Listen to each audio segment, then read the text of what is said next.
દક્ષાબેન D Solanki. આજે બનાવશું આપણે પંજાબી પૌવા। તો એને માટે આપણે પૌવા લીધા છે આ ચોખાના જે પૌવા આવે છે એ।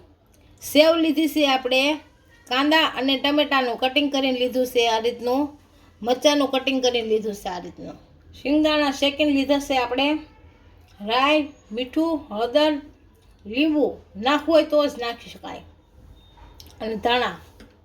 તેલ લેશું અને પાણી। તો બનાવવાની શરૂઆત કરશું। તો પહેલા આપણે પૌવા પલાળી દઈશું।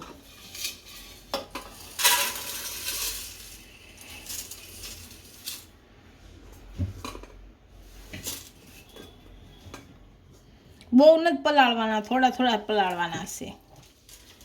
બહુ પલાળીએ તો પછી ઝાઝા લોંદો થઈ જાય। થોડુંક પાણી નાખીને થોડા થોડા પલાળવાના છે આ રીતના। તે આપણા પૌવા પલળે ત્યાં આપણે વઘાર કરી લઈશું। ગેસ ચાલુ કરી દીધો છે, આમાં તેલ નાખશું।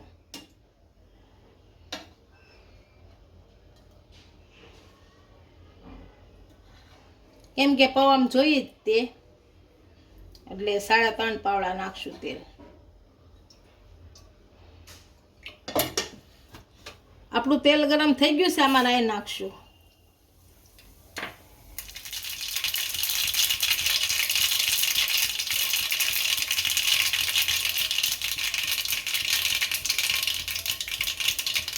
આપણે રાઈ બધી ફૂટી ગઈ છે, હવે કાંદા નાખશું। અને હાલા કાંદા સળવા દઈશું।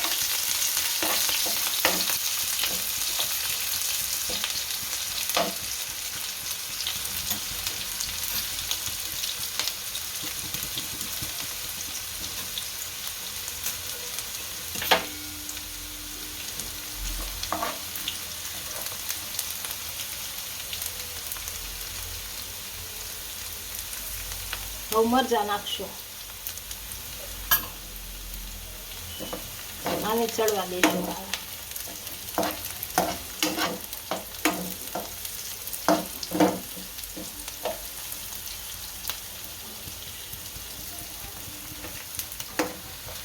હવે ટમેટા નાખી દઈશું। આમ બહુ નથી ચડવા દેવાના, અને જેવા તેવા ચડવા દેવાના છે, ખટાશ ન બોલી જાય।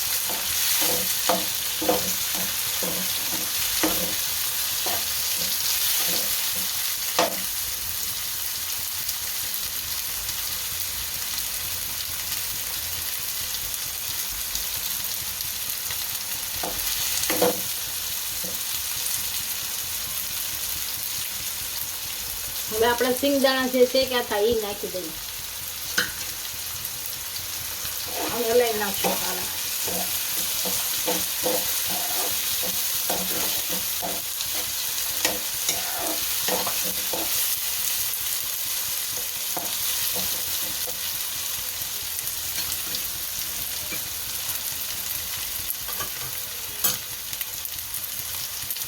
આ બધું સારું ફળી જાય એટલે હવે હળદર નાખી દઈશું,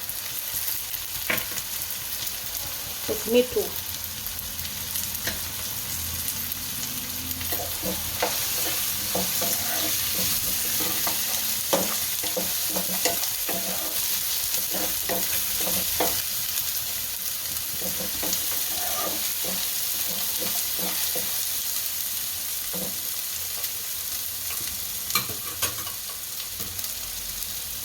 આ ભળી ગયા છે। હવે આ રીતના રાખવાના છે, હવે છૂટા છૂટા જ તે આ રીતના ખુલ્લા રહેવા જોઈએ, નકર તો પછી લોંદો થઈ જાય, એ ન રહે હારા। બધા પૌવા આમાં નાખી દઈશું।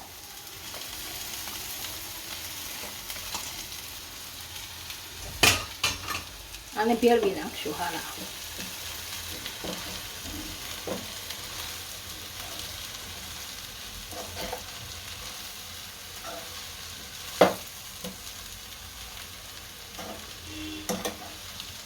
આમ હળો હળો બધા ભેળવી નાખશું। આપણા પૌવા સારી રીતના ભળી ગયા છે। લીંબુ જો ખાટું ખાતા હોય તો નાખી શકાય, ન ખાઈ ન નખાય। હું નાખું છું લીંબુ આમાં, 1 લીંબુ ભેળવી દઉં છું।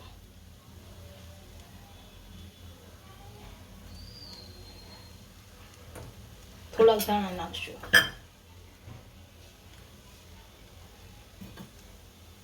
આમ ભેળવી નાખશું સારું.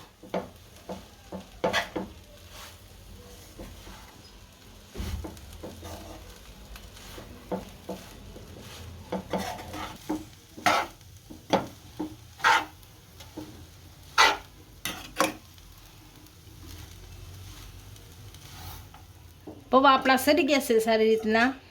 નીચે ઉતાર લઈ, ગેસ બંધ કરી દઉં, નીચે લઈ લઈ.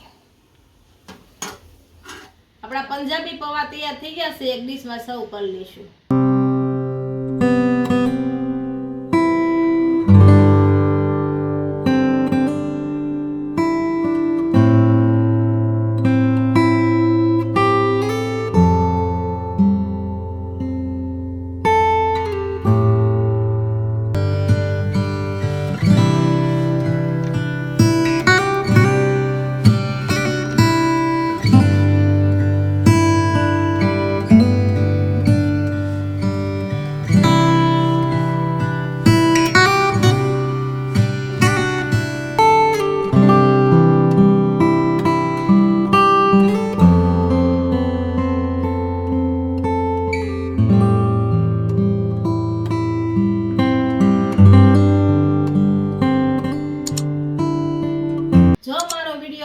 તો વિડીયોને લાઈક કરી દેજો.